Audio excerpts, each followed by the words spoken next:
Agora vamos falar de um dos melhores contadores de história do mundo, que resolveu dedicar o seu novo livro a uma sociedade secreta rodeada de mistérios. O repórter Jorge Pontual conversou com o escritor Dan Brown para entender como a maçonaria, que para muitos tem ligação até com o satanismo, atraiu uma lista tão grande de líderes históricos, inclusive aqui no Brasil.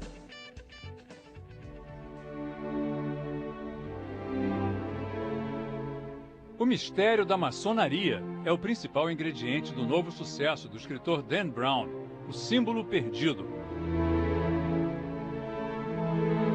O autor do mega sucesso O Código da Vinci contou ao Fantástico que no livro anterior ele pergunta o que aconteceria se Jesus não fosse divino, mas apenas um profeta. No novo romance, a questão é se o ser humano teria poderes divinos, uma ideia que, segundo ele, vem da maçonaria. Toda a trama, cheia de peripécias, perseguições e surpresas, se passa num domingo à noite em Washington, a capital americana, uma cidade cheia de símbolos da maçonaria. Alguns são bem evidentes, como o obelisco, símbolo da divindade, encimado por uma pirâmide que representa a evolução do ser humano.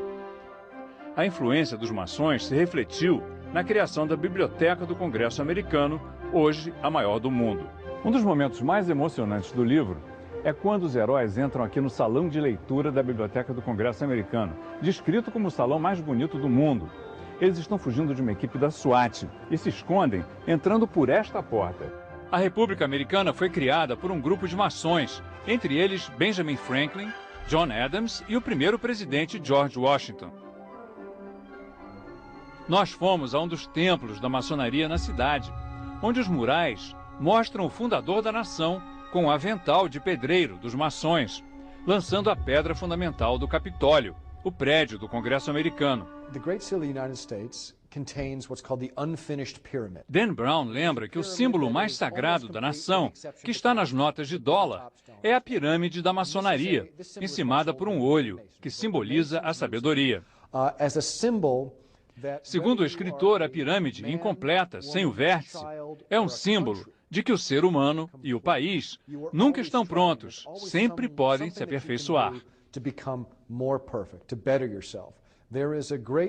Dan Brown destaca que, ao contrário do que muitos acreditam, os Estados Unidos não foram fundados como uma nação cristã.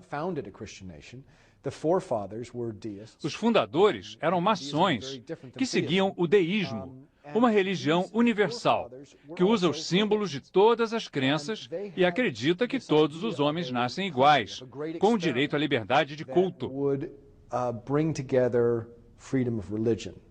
Sobre o altar do templo maçom estão os livros das principais religiões. Não só a Bíblia cristã, como a Torá dos judeus, o Corão dos muçulmanos e as escrituras de outras tradições.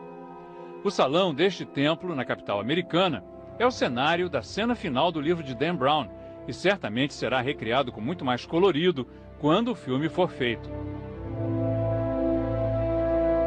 O templo é exatamente como Dan Brown descreve. Ali no fundo, o trono, onde se senta o grande comandante soberano da ordem. Aqui, o altar, em torno do qual se realizam os rituais secretos. Mas os maçons negam que o iniciado tenha que tomar sangue de uma caveira, como Dan Brown conta no livro. Segundo eles, isso é só imaginação do autor. O escritor diz que, na verdade, os maçons usam vinho em vez de sangue, mas insiste que a caveira é usada no ritual da quinta libação, descrito num livro por um dos primeiros presidentes dos Estados Unidos, John Adams. O templo é a sede do rito escocês da maçonaria, uma corrente fundada nos Estados Unidos, a qual pertenceram 15 presidentes americanos. O último foi Gerald Ford, nos anos 70. Os líderes são mestres no grau máximo, 33. Segundo Dan Brown, esse é um número místico, a idade de Cristo ao ser crucificado e o número de vértebras da nossa coluna vertebral.